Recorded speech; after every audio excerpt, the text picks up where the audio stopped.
सरकारकडून ओला दुष्काळ जाहीर नाहीच। नुकसानग्रस्त शेतकऱ्यांच्या मदतीसाठी 2215 कोटींची मदत जाहीर। पुढच्या 8 दिवसात मदत खात्यात जमा होणार, मुख्यमंत्र्यांची माहिती।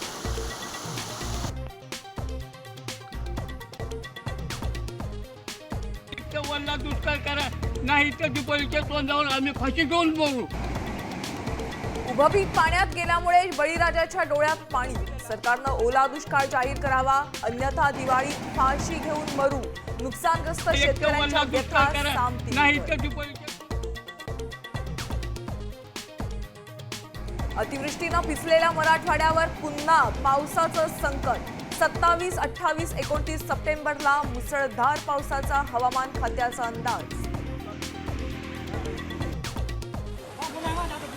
परांड्यातल्या वडनेरमध्ये 18 तास अन्न पाण्याविना अडकलेल्या कुटुंबाला एनडीआरएफच्या मदतीनं खासदार ओमराजे निंबाळकरांनी बाहेर काढलं।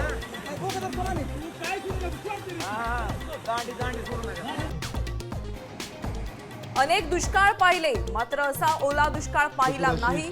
मराठवाड्यातल्या अतिवृष्टीवर शरद पवारांची प्रतिक्रिया, तर शेतकऱ्यांना तत्काळ 10,000 कोटींची मदत करा, उद्धव ठाकरेंची मागणी। राज्यात पुढील 2 दिवस मुसळधार पावसाचा अंदाज। बंगालच्या उपसागरात कमी दाबाचं क्षेत्र निर्माण झाल्याचा परिणाम। मुंबईतही वादळी पावसाचा इशारा।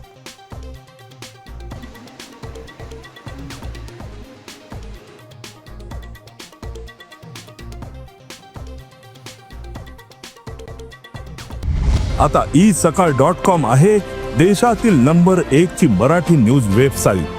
प्रत्येक अपडेटसाठी isakal.com ला नक्की भेट द्या।